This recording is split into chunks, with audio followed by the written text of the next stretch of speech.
Hello, everybody, and welcome back to the SWAN Pricing Show. So today we wanted to talk to you about,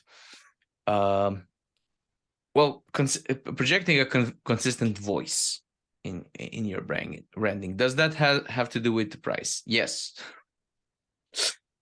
because this is one of the, I think, most common places where inconsistency shines through. And because you say our work is excellent and our prices are cheap. Yes. How, right? Or our prices are very high, we're very confident. Also, our website looks like we don't have a dime. Right? I was guilty of that for a long while. So these things undermine what you can charge, because unless you can easily project everything at the same time, then one message pulls strength from the other. So each of them is pulling in their own direction. So you don't move at the strength of both. You move at the difference of strength, right? Something like this. You can call it the weakest link, or you can, which also means that if you want to charge for something properly, whether you can or not is usually about the weakest link in your chain, right? In your value projection, value communication chain. So, for example, you have really good design, innovative, and you know, well, good. However, your contracts look like they were simply taken from the internet, and just the name was changed or something like that. And people say, why was this such a big deal? Imagine if you gotten a serious email about a serious subject from somebody who you thought was serious, but it was written in 7 different fonts. Each of the fonts by itself makes sense. 7 of them, there's something going on here. Something is probably wrong. Probably. Not sure, but we'll check that out. That's not serious. Yeah. It does not look as serious. If so it might be indication of a serial killer, but that's as close as you can get, I think, right? What's your favorite example of the let's say disparity between one voice and the other? I have a big pile of examples, but one which triggered me immediately was the moment when my business required additional resources from contractors' perspective, and we were speaking with one smaller team when they were presenting themselves. They were having so much projects on the table, this or that. They are not sure that they can take over things, blah blah blah blah blah. But after 1 week time, they were the mere opposite of their conversation approach initially, and that is that big difference and discrepancy between initial communication and the tone compared to the later stage when something happened in business. I don't know what, but no matter what happened, you need to be consistent. We're not talking here that you need to look expensive. It's completely irrelevant, but you need to be consistent with your brand, with your communication, and everything needs to be in that respectable realm aligned. Also, what is quite often happening, I saw so many brand experts who are speaking about the branding, the relevancy of branding, positioning, etc., etc., etc., and then you see the stock photos on their website and similar stuff. Yeah, it is killing the mood immediately, and there are so many that sort of examples in all the line of expertise-based business. We can ramble about them and mention maybe several thousands of them, but that is not the point. But one other. So oh yeah, I'm highly sought after, right? It's just I'm falling apart from all of the work that I'm getting. And when can we work? Oh, whenever you want. I can do it now. I can do it tomorrow at midnight. Doesn't really matter, right? Yes. Yeah, you're feeling special, you know. That person find the ideal place you as the respectable client, and they simply want to start doing business with you. Yeah. Yes, they That have is the reality, not what you are saying. You know? irresistible urge. Yes, yes, yes. Irresistible urge to get my money. So, one thing you said was you don't have to look expensive. You do need to look consistent. So, one of the very early cases in my career. So a friend is a designer, and he designed a flyer for a local food shop, so fast food shop. Specifically, it was Borek, which won't mean much to international listeners. However, it's basically cheap street food where we come from, right? It's the cheap street food. It's good. It's plentiful. It's filling. It's cheap. Everybody knows this. So, and my friend is a good designer.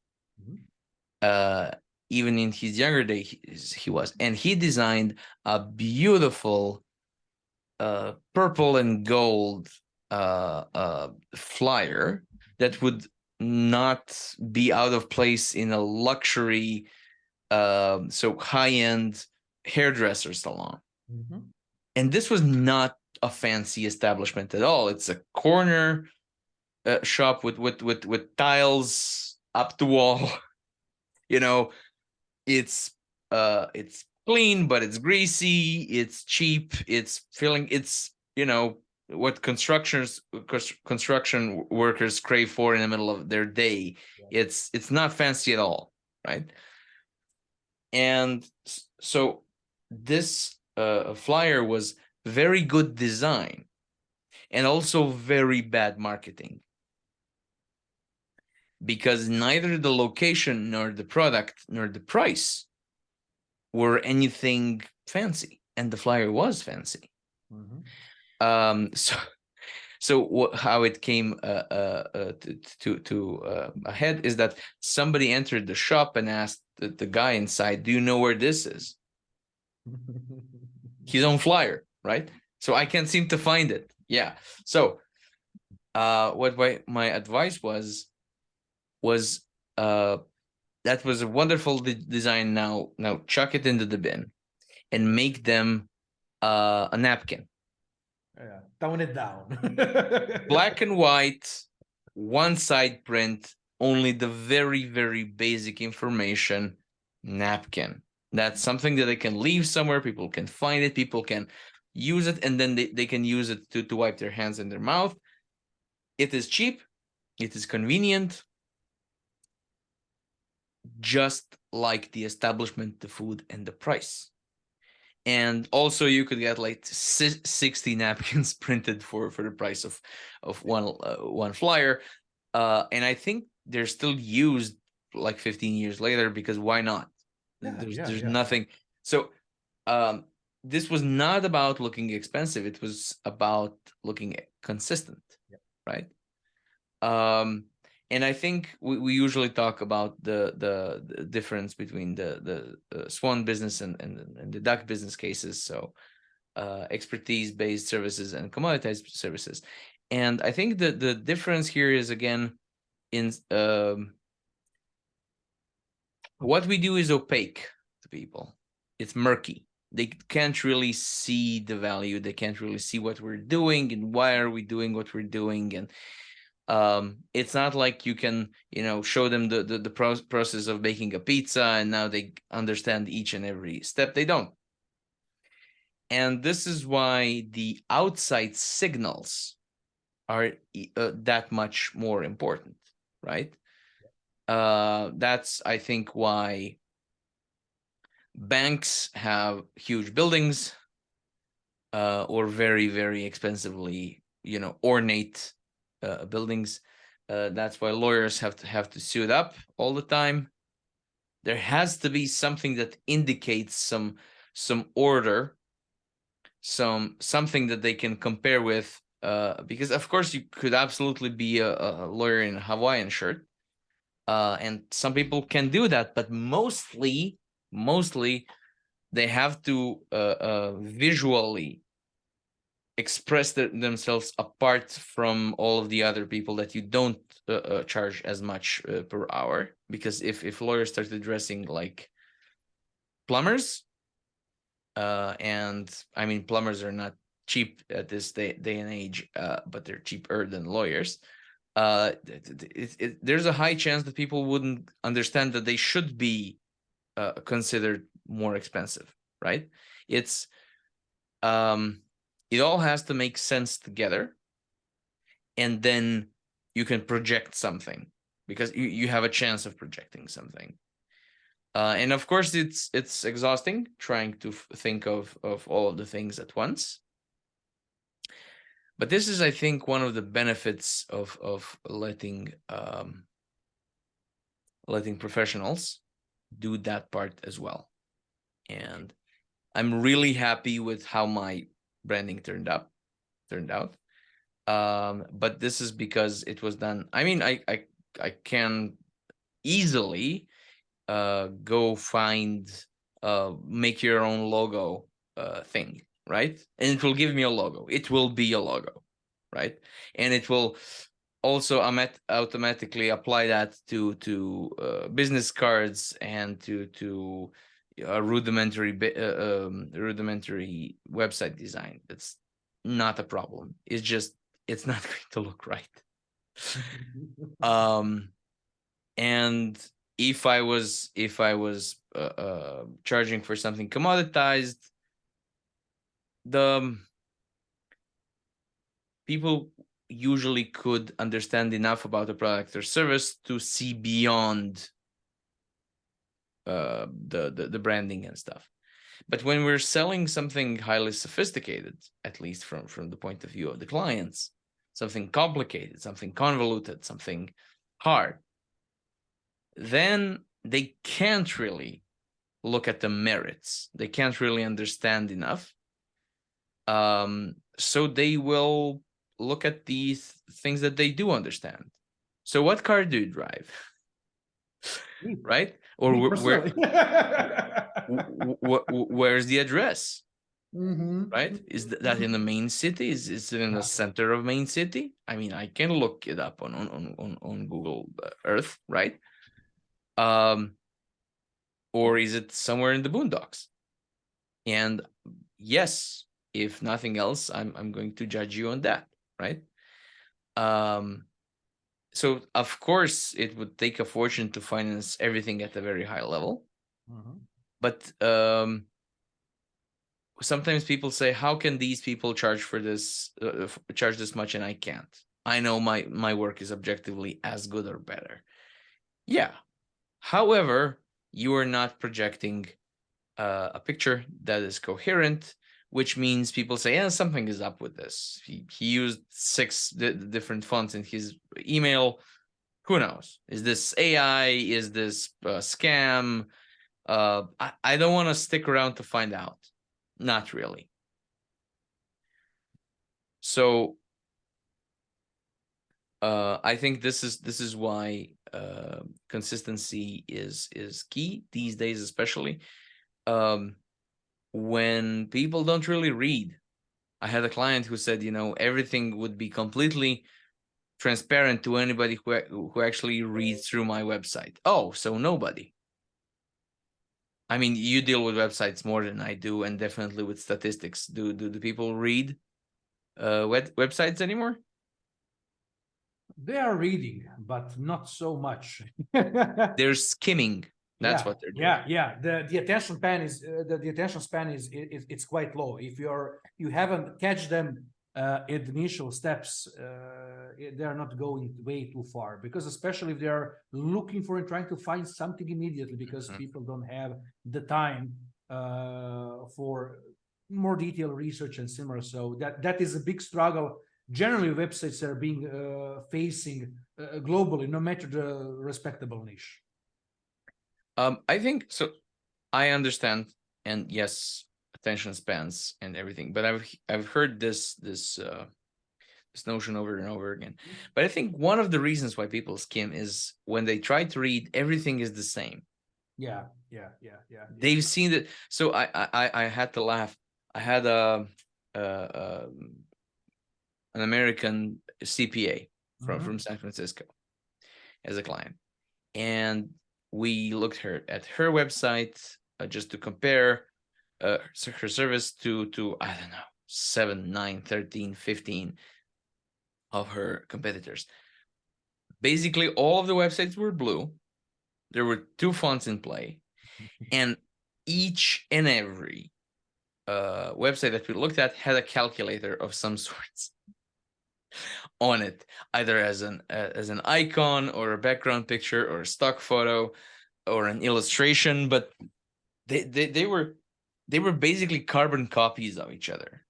So they're like when you enter something into image generating AI and you get 20 different pictures which are basically all the same picture, right? They're different in many details, none of which you care about. Yeah. Oh, this one looks a little bit better. Why? I don't know. It looks a little bit better. It's a lighter blue, maybe, if you prefer the lighter blue. Oh, the baby blue. Yes, baby yes. Blue, the baby blue. Yeah. That was the primary trigger why you chose to contact that respectable company, not somebody else. Because the baby blue is my color, so that was my decision immediately on the spot. I knew that was the ideal choice for me. Yes, indeed. So and this is a very commoditized. It gives a very commoditized feel to the whole industry, because right, it's you also almost don't care where do you buy your oranges, or you don't care where do you pump your gas. Not really. Yeah, some of them have slightly better chocolates on display, and the other ones have better banners that don't stab you in the eyes so much. The ads, right? Whatever. If one closes, you'll just go to another.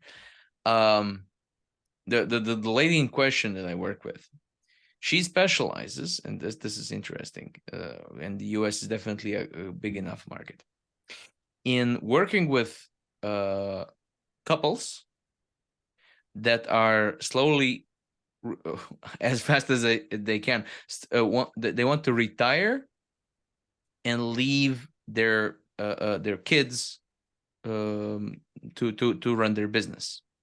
Now, that's a management thing, but it's very much an accountant thing.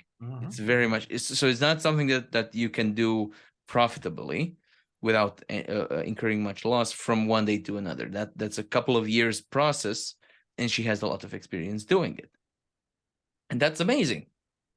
That's if you're somebody like that, you really want somebody who really knows what they're doing.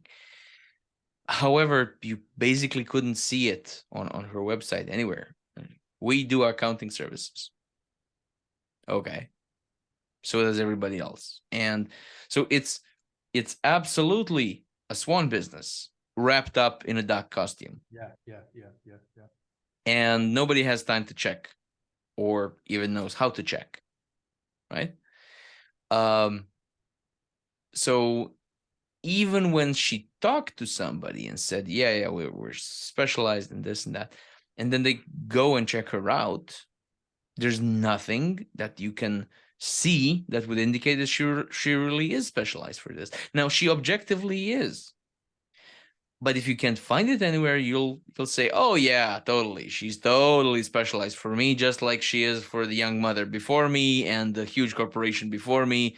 She just says that to all of the boys, right? Yeah, yeah.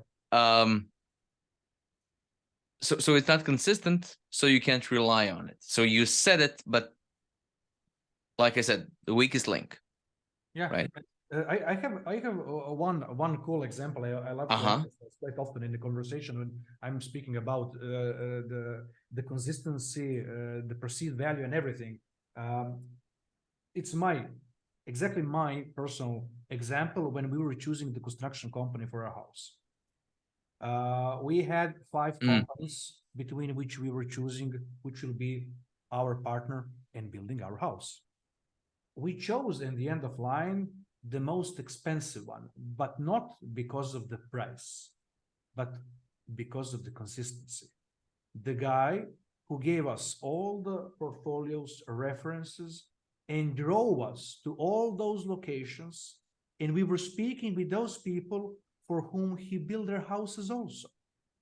There was a guy who had the more expensive car than him. There were another guy who was there, this or that. Nothing was important, nor the price, but consistency was, in that respectable case, make or break for us, because building a house, it's crucial. You'll be living in it. If you want to build, grow, scale your business, you want the best partner which will be helping and supporting you scale, go international, whatever. So the price is secondary. Everything is secondary or not relevant. But with people who are not only communicating the authority, but also where you have a comfortable feeling and that you're feeling that you can lean on them in terms of business help and support and look at them as long-term partners, that's it. And that is being consistent above all else. It's important because it was, I think, back in the 60s that Herbert Simon got the Nobel Prize for explaining how human beings, not theoretical econs, right? Because econs are the theoretical rational humans that make economic decisions based on, well thought out, sourced criteria, where they had enough information and enough time to rationally sit down and think about it. That doesn't happen, not in our worlds, right? So Herbert Simon showed that people do something that he called satisficing, which is a combination of satisfy and suffice. Because a rational decision is you think about all of the possible scenarios, so you gather all of the important data about them, and then choose a scenario that you like. Realistically, you fumble through things until you can find something that you don't immediately see how it would be catastrophic, and buy that. And then move on, because you have other things to do, and definitely better things to do to draw up scenarios. And that good enoughing, that satisficing, just looks for any coherent reason why this is really not a good idea. And as soon as they can't find it, bam, we have our winner, right? Let's go do something else. Or in the immortal words of Terry Pratchett, jumping to conclusions is mankind's most favorite sport, right? But I mean, I understand this. If I had something translated into Korean tomorrow, and it's important, who would I choose? I don't know anyone who translates into Korean. I would probably go and Google them and then find 5 or 6, and then what? Look at their websites and look at their prices if they're there, and not choose the cheapest one. I need something important and I need it fast. That probably means the most expensive one or the second most expensive one, right? Because this is serious. I'm not going to if it's a contract or if it's something serious, I'm not going to save any money by saving $120 on cheaper translation services only to be to have a bad translation, right? It's that doesn't sound like a rational decision at all. Even a satisficer would probably balk at that. Sometimes they would, sometimes they wouldn't. Sometimes they would do that, and then they realize that it was not a good idea after they do it, and then they have to pay somebody else to undo the damage even more. As always, the most expensive option when you are playing with the numbers, calculating overly and too much. It always happens that you chose the worst possible case scenario. I think there's a really successful startup founder that I talked to, and he said, so initially I wanted to do everything myself. I wanted to learn everything. So okay, we need this, right? I know I'm a smart guy. I have all of the information probably that I need. I just have to find it and apply it to my own case. And after a while, you absolutely ran out of time. And then the next phase is who can I ask to do this instead of me, so that I don't have to learn all of these things, because there's too many things. And he said, finally, I came to the stage where who can I ask to recommend somebody to do this? Because then you don't have to maintain 80 relationships. You only need to maintain 5 or 6 or 7, and those people know enough to recommend somebody, and then you just rely on that because there's no time. So I think for all of that, it's important to pay attention to the consistency of the things, and for goodness sake, don't do the 0.99 or 0.97 pricing, because unless you really want to say the message, you know, my thing is an impulse buy service, and it's slightly cheaper. It's you should buy it because it's slightly cheaper than everybody else's, right? It's you're going to save the $3 on $200 if that's a reason to buy your stuff, that you have a need for expressing, I don't want to buy your stuff. Yeah. Right. So yeah, I had to throw that in. So do you think we've tortured this enough? I think we have. Okay. Philip, where can people find you? People can find me on LinkedIn, also my consultancy page, philipzolota.com, and my agency page, mauia.agency. People can find me on LinkedIn, but soon also on many other